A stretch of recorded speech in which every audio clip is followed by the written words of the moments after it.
போற இடத்துல ஊரா செருப்படி வாங்குறதே நம்ம திமுகவோட கொத்துசா இருக்கட்டும் இல்ல ஜூலிக்கும் வேலையா போச்சு. அந்த அளவுக்கு என்ன மாதிரியான விஷயங்கள் நடந்துகிட்டு இருக்கு. எதிர்கட்சியா இருக்கும்போது என்ன எவ்வளவு கேள்வி கேட்டீங்க. இப்போ அவர்களுடைய ஆட்சியில இந்த லாக்அப் டெத் அப்படிங்கிற ஒரு விஷயம் நடக்குது. இதுக்கு சிஎம் விஜய் அவர்கள் என்ன பதில் சொல்ல போறீங்க அப்படின்னு சொல்லி நம்ம திமுக தலைவர் ஸ்டாலின் அவர்கள் கேள்வி கேட்டிருக்காங்க. அவருடைய அந்த கேள்வி நியாயமா இல்லையா? ஜனநாயகனுடைய வசூல் நீட்டோட இந்த போராட்டத்தால பாதிக்கப்பட்டிருக்கு அப்படின்னு சொல்லி விஜய் அவர்கள் ஃபீல் பண்ணாங்களோ இல்லையோ, அதிமுக சைட்ல இருந்து ரொம்பவே ஃபீல் பண்ணிட்டு இருக்காங்க. அந்த அளவுக்கு என்ன மாதிரியான விஷயங்கள்லாம் நடந்துகிட்டு இருக்கு. சனம் செட்டி அவங்க பேசின ஒரு விஷயம் இப்போ ரொம்பவே ஒரு கான்ட்ரோவர்சியா போயிட்டு இருக்கு. அவங்க பேசினது சரியா இல்லையா? ஒரு ஆர்கானிக் ஸ்டூடண்ட் ப்ரொடெஸ்ட் பண்ணும்போது நான் ஸ்டூடண்ட்ஸ்க்காக மட்டும் தான் பேசுவேன். எவனும் சொல்லி நான் இங்க வரல. ஹாய், நான் உங்க தேவா. சோ வாங்க இத பத்தி டீடைலா தெரிஞ்சுக்கலாம். நம்ம திமுகவுடைய கொத்துஸ் எல்லாம் என்ன பண்ணிட்டாங்க அப்படின்னு பாத்தீங்கன்னா, இந்த ஜென்சி நாங்க தான் ரொம்பவே ஒரு மாற்றத்தை கொண்டு வர போறோம். இது வரைக்கும் எப்படி இருந்துச்சோ தாவேக்காவை அடிச்சு காலி பண்ணிட்டு நாங்க வர போறோம் அப்படிங்கிறதுக்காக ஜென்சி அப்படின்னா என்ன, இளைஞர்கள். ஆனா அங்க இருக்க கூட்டம் எல்லாம் பாத்தீங்கன்னா 40+ தான். அந்த மாதிரியான விஷயங்கள் தான் போயிட்டு இருக்கு. இப்போ ஜென்சி டிஎம்கே பொறுத்த வரைக்கும் என்ன ஒரு விஷயம் அப்படின்னு சொல்லி பார்த்தோம்னா, அவங்க வாயை வச்சுட்டு சும்மா இருந்தாங்களா கூட மக்கள் அவங்கள மறந்துடுவாங்க. அவங்கள பத்தி எதுவுமே பெருசா தெரியாது. ஆனா டிஎம்கே அழிவுக்கு காரணமா யார் இருக்க போறாங்க அப்படின்னு சொல்லி பாத்தீங்கன்னா இந்த ஜென்சி தான். போற இடத்துல ஊரா ஏதாவது ஒரு வாயை கொடுத்து வாங்கி கட்டிக்கிறதே வேலையா இருக்கு. இப்போ என்ன பண்ணிருக்காங்க அப்படின்னு சொல்லி பாத்தீங்கன்னா, இந்த நீட்டுக்கு எதிராக இப்ப என்ன இருக்கு, தமிழ்நாட்டுல போராட்டம் அப்படிங்கிறது ரொம்பவே தீவிரமா போயிட்டு இருக்குல்ல. இப்போ என்ன பண்ணிருக்காங்க அப்படின்னு சொல்லி பாத்தீங்கன்னா, நம்ம அக்கா ஜூலியா இருக்கட்டும் இல்ல திமுகவோட கொத்துஸ் எல்லாரும் என்ன பண்ணிருக்காங்கன்னா போராட்டத்துக்கு போயிருக்காங்க. ஆனா என்ன இருக்கு அப்படின்னு சொல்லி பாத்தீங்கன்னா, இந்த ஜென்சி அந்த டிஷர்ட்டை போட்டு போயிருக்காங்க. சோ இந்த நீட்டோட எதிர்ப்பு போராட்டத்தை ஒருங்கிணைப்பு பண்ணவங்க என்ன சொல்லியிருக்காங்க அப்படின்னா, ஏற்கனவே எங்களை ஒரு விதமா முத்திர குத்துறாங்க. நீங்களுமே அதை நிரூபிக்கிற மாதிரி இந்த மாதிரி எல்லாம் டிஷர்ட்டை போட்டு வராதீங்க அப்படின்னு சொல்லி செருப்பால அடிக்காத குறையா வெளியே போங்கடா நாயே அப்படின்னு டீசெண்டா சொல்லியிருக்காங்க. வேற வழி இல்லாம நம்ம அக்கா ஜூலியா இருக்கட்டும் இல்ல திமுகவுடைய உடன்பிறப்புகள் எல்லாமே அங்க இருந்து வெளியே வந்திருக்காங்க. சோசியல் மீடியால இதை பார்த்துட்டு எல்லாருமே இப்பதான் மனசுக்கு ரொம்பவே நிம்மதியா இருக்கு, ஜூலியக்கா அசிங்கப்படுறதே வேலையா இருக்கு அப்படின்னு சொல்லி எல்லாம் விமர்சனம் பண்ணிட்டே இருக்காங்க. ஆக்சுவலி இந்த போராட்டம் அப்படிங்கிறது எதுக்காக? நீட்டுக்கு எதிராக தானே நீங்க போராட்டம் பண்ணிட்டு இருக்கீங்க. ஆனா இவங்களுடைய போராட்டம் அப்படிங்கிறது என்ன பொறுத்த வரைக்கும் சிஎம் விஜய் அவர்களுக்கு எதிரான போராட்டமா இருக்கோ அப்படிங்கிற மாதிரி தான் இருக்கு. ஏன்னா இவங்க நீட்டை பத்தி பேசுறாங்களோ இல்லையோ, தாவேகாவுடைய ஆட்சியா இருக்கட்டும் இல்ல சிஎம் விஜய் அவர்களை அவங்க மேல வன்மத்தை கக்குற மாதிரி தான் தொடர்ந்து பேசிட்டே இருக்காங்க. நீட்டுக்கு எதிரான போராட்டம் அப்படின்னு சொல்லிட்டு அங்க போயிட்டு தலித் அமைச்சர்களை பத்தி தரக்குறைவா பேசுற மாதிரியான விஷயங்களா இருக்கட்டும், தலித் அமைச்சர்களுக்கு அவங்கள அமைச்சர் ஆக்குனதெல்லாம் ஒரு மாற்றமா அப்படின்னு சொல்லி கேள்வி கேட்கறதா இருக்கட்டும், இல்ல அம்பேத்கருடைய சிலையை ஓபன் பண்றதுக்கு இன்னும் தலித் சைட்ல இருந்து எந்த ஒரு ரெஸ்பான்ஸுமே இல்ல. சிஎம் விஜய் அவர்களால ஏன் இதை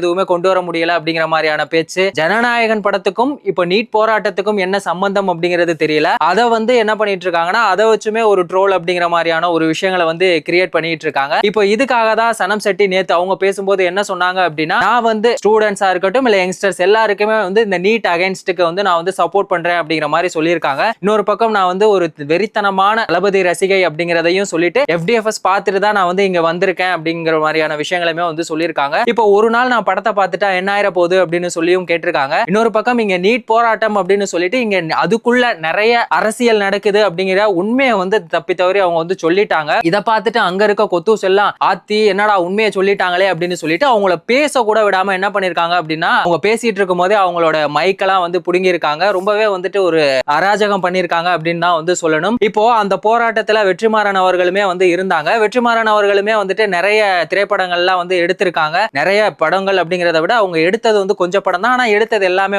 பிளாக் பஸ்டரான மூவி. சோ அப்ப அவரையுமே நீங்க கோமாளி அப்படின்னு சொல்லுவீங்களா? இப்போ எங்களை ஜனநாயகன் படத்தை பாக்குறவங்க எல்லாம் கோமாளி அப்படின்னு சொன்னீங்களா? அவரும் கோமாளியா அப்படிங்கிற மாதிரி கேள்வி எல்லாம் கேட்டிருக்காங்க. இந்த மாதிரியான விஷயங்கள் போயிட்டு இருக்கு. இன்னொரு பக்கம் என்ன இருக்கு அப்படின்னு சொல்லி பாத்தீங்கன்னா, இப்போ பாக்ஸ் ஆபீஸ் ரிப்போர்ட் எல்லாம் சினிமா சைட்ல இருந்து யார் சொல்றாங்களோ இல்லையோ, அரசியல் கட்சிகள் சொல்ல ஆரம்பிச்சுட்டாங்களா இல்லையான்னு தெரியல. அதிமுக பாக்ஸ் ஆபீஸ் ரிப்போர்ட் அப்படின்னு தான் நம்ம சொல்லணும் போல. இப்போ இந்த நீட் போராட்டம் நடந்துகிட்டு இருக்கிறதுனால ஜனநாயகனோட வசூல் பாதிக்கப்பட்டுருச்சு, யாருமே படம் பார்க்க போகல அப்படின்னு சொல்லி RB உதயகுமார் அவர்கள் ரொம்பவே ஃபீல் பண்ணி பேசியிருக்காரு. சிஎம் விஜய் அவர்களா இருக்கட்டும் இல்ல படத்தோட ப்ரொடக்ஷனா இருக்கட்டும் ப்ரொடியூசரா இருக்கட்டும், அவங்க கூட இவ்வளவு ஃபீல் பண்ணாங்களா இல்லையான்னு தெரியல. இவங்க எதுக்காக இதை ஃபீல் பண்றாங்க அப்படிங்கிற மாதிரியான விஷயங்கள் தெரியல. இப்போ நீட் போராட்டம் அப்படிங்கிறது டெல்லியில நடந்த ஒரு விஷயம். அவங்க எதுக்காக போராடுறாங்க? எங்களுக்கு இந்த நீட் அப்படிங்கிறது நியாயமா தரமான முறையில நடக்கணும் அப்படிங்கிறதுக்காக. ஆனா இங்க நடக்கிற போராட்டம் அப்படிங்கிறது பாத்தீங்கன்னா நாங்க வந்து நீட்டே வேணாம் அப்படின்னு சொல்லி போராட்டம் பண்ணிட்டு இருக்காங்க. இப்ப அங்க போராட்டம் பண்ணாங்க அப்படிங்கிற ஒரு காரணத்துக்காக இங்க இந்த நீட் அப்படிங்கிற ஒரு விஷயத்தை வச்சு சிஎம் விஜய் அவர்கள் மேல எல்லாருமே வந்து வன்மத்தை கக்கிட்டு இருக்காங்க. எல்லா எதிர்க்கட்சிகளுமே இப்ப என்ன இருக்கு அப்படின்னு சொல்லி பார்த்தோம்னா அவருக்கு வந்து அகைன்ஸ்டா தான் இருக்காங்க. எப்பவும் போல சிஎம் விஜய் அவர்கள் வந்துட்டு இதுக்கு வந்து அமைதியா இருக்காங்க. என்ன காரணம் அப்படின்னு சொல்லி பார்த்தோம்னா அவங்க வந்து ஓப்பனா சொல்லிட்டாங்க, நாங்க வந்துட்டு நீட்டை வந்து முழுமையா எதிர்க்கணும் அப்படிங்கிறது தான் நாங்க அதுல வந்து உறுதியா இருக்கோம் அப்படின்னு சொல்லி. இப்போ சிஎம் விஜய் அவர்களை வந்துட்டு வாயை துறங்க அப்படின்னு வந்து சொல்றாங்க. இத பத்தி ஏன் பேச மாட்டீங்க அப்படின்னு சொல்லி கேக்குறாங்க. இப்ப சிஎம் விஜய் அவர்கள் நினைச்சா மட்டும் இப்ப நீட்டை ஒழிக்க முடியுமா அப்படின்னா கண்டிப்பா முடியாது. ஏன்னா கல்வி அப்படிங்கிறது இப்ப பொதுப்பட்டியல்ல இருக்கு. சோ சென்ட்ரல் கவர்மெண்ட்ல தான் ஃபுல் பவர் இருக்கு. அவங்க நீட்டை ஒழிச்சா மட்டும்தான் வந்து முடியும். இப்போ இவ்ளோ கொந்தளிக்கிறாங்கல்ல எல்லாருமே, இவங்க எல்லாருமே போன ஆட்சியில எதுக்காக இந்த நீட் போராட்டம் அப்படிங்கிற ஒரு விஷயத்த வந்து பண்ணல? ரஞ்சித் அவர்களா வந்து ஏடிஎம்கே உடைய ஆட்சி காலத்துல இந்த நீட்டுக்காக பேசினாரு. அதுக்கப்புறமா 5 வருஷமா எங்க காணாம போனாருன்னே தெரியல. திடீர்னு அவர் வந்து இப்போ வந்து நான் நீட்டுக்கு எதிரானவன் போராட்டம் பண்றேன் அப்படின்னு சொல்லி பண்ணிட்டு இருக்காங்க. இதுக்கெல்லாம் காரணமா ஒரு விஷயத்த நம்ம கவனிச்சோம்னா தெரியும். இப்போ ரீசெண்டா தலைமைச் செயலகத்துல ரேப் பாடகர் அறிவு வந்து போராட்டம் பண்ணாருல, அங்க வந்து போராட்டம் பண்றதுக்காக அவர் ட்ரை பண்ணாரு. ஆனா பெர்மிஷன் இல்லாம அங்க வந்து அவர் போராட்டம் பண்ணாரு அப்படிங்கிறதுக்காக அவரை வந்து என்ன பண்ணிட்டாங்கன்னா கைது பண்ணாங்க. அதுக்கப்புறமா விடுவிச்சுட்டாங்க. சோ அவரே பண்ணும்போது நம்மளும் பண்ணல அப்படின்னா அது வந்து தப்பாயிரும், நம்மள ஏதாவது கேள்வி கேட்டுருவாங்க அப்படின்னு சொல்றதுக்காக ரஞ்சித் அவர்கள் வந்து இந்த போராட்டம் அப்படிங்கிற ஒரு விஷயத்த வந்து கையில எடுத்திருக்காங்களா இல்லையா அப்படிங்கிறது தெரியல. தொடர்ந்து தாவேக்காவை எப்படியாவது அடிச்சு காலி பண்ணிடணும் அப்படிங்கிறது தான் இவங்க எல்லாருடைய நோக்கமாவே இருக்கு. திமுக தலைவர் ஸ்டாலின் அவர்கள் இப்ப என்ன சொல்றாங்க அப்படின்னு சொல்லி பார்த்தோம்னா இந்த லாக் அப் டெத் அப்படிங்கிற ஒரு விஷயம் வந்து உங்களுடைய ஆட்சியில கண்டினியூவா நடந்துகிட்டே இருக்கு. நீங்க வந்து எதிர்கட்சியா இருக்கும்போது என்ன எல்லாம் கேள்வி கேட்டீங்க, எங்களுக்கு சாரி எல்லாம் வேணாம், நீதி தான் வேணும் அப்படின்னு சொல்லிட்டு இப்போ நீங்க எதுவுமே பேசவே மாட்டீங்களே, வாயவே திறக்க மாட்டீங்களே அப்படின்னு சொல்லி கேட்டிருக்காங்க. திமுகவுடைய ஆட்சியில 2021ல இருந்து 26 வரைக்கும் இந்த லாக் அப் டெத் அப்படிங்கிறது 108 கேஸ் வந்து இருக்கு. சோ அப்பெல்லாம் வந்து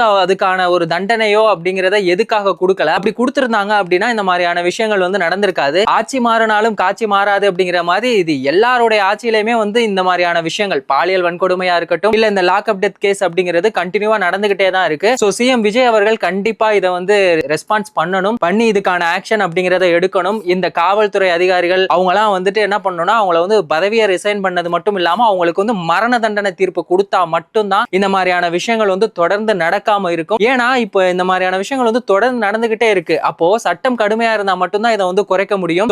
இன்னொரு பக்கம் நம்ம திமுக தலைவர் ஸ்டாலின் அவர்கள் என்ன கேட்டிருக்காங்க அப்படின்னா இதுக்கு நீங்க பொறுப்பெடுத்துக்க மாட்டீங்களா, இந்த மாதிரியான வார்த்தைகள் எல்லாம் உங்களுக்கு வந்து பிடிக்காதா அப்படிங்கிற மாதிரியான விஷயங்களையுமே வந்து கேட்டிருக்காங்க. அவங்களுடைய ஆட்சியில அவங்க என்ன பண்ணாங்க அப்படிங்கிறது தெரியல. நாங்க எதிர்கட்சியா இருந்தா மட்டும்தான் வந்து கேள்வி கேட்போம் அப்படிங்கிற மாதிரி இப்போ தாவேக்கா ஆட்சிக்கு வந்து இன்னும் 3 மாசம் கூட முடியல. ஆனா கேள்விகளை மட்டும்தான் வந்து கேட்டுட்டே இருக்காங்க. அப்ப கடைசி வரைக்கும் நீங்க வந்து எதிர்கட்சியாவே இருந்து நீங்க கேள்விதான் கேட்க போறீங்க. ஏன்னா திரும்பவும் இந்த ஆட்சி மாற்றம் அப்படிங்கிற ஒரு விஷயம்லாம் வந்து நடக்காது. அதுல வந்து மக்கள் வந்து ரொம்பவே தெளிவா இருக்காங்க அப்படின்னு தான் வந்து சொல்லணும். இப்போ இன்னொரு பக்கம் என்ன இருக்கு அப்படின்னு சொல்லி பார்த்தோம்னா சபாநாயகர் அவர் என்ன சொல்லியிருக்காரு, ஜேசிடி பிரபாகரன் அவர்கள் அவங்க என்ன சொன்னாங்க அப்படின்னா இந்த ஜனநாயகன் படம் வந்து உங்களுடைய மூளையை வந்து செலவு பண்ற மாதிரியான ஒரு விஷயம் எதுவுமே கிடையாது. இப்போ நீட் போராட்டத்துக்கும் ஜனநாயகன் படத்துக்குமே எந்த ஒரு சம்பந்தமுமே இல்ல அப்படிங்கிற மாதிரியான விஷயங்களையுமே வந்து அவர் சைட்ல இருந்து வந்து சொல்லியிருக்காரு. அவரு சொன்னதை பத்தி நீங்க என்ன நினைக்கிறீங்க?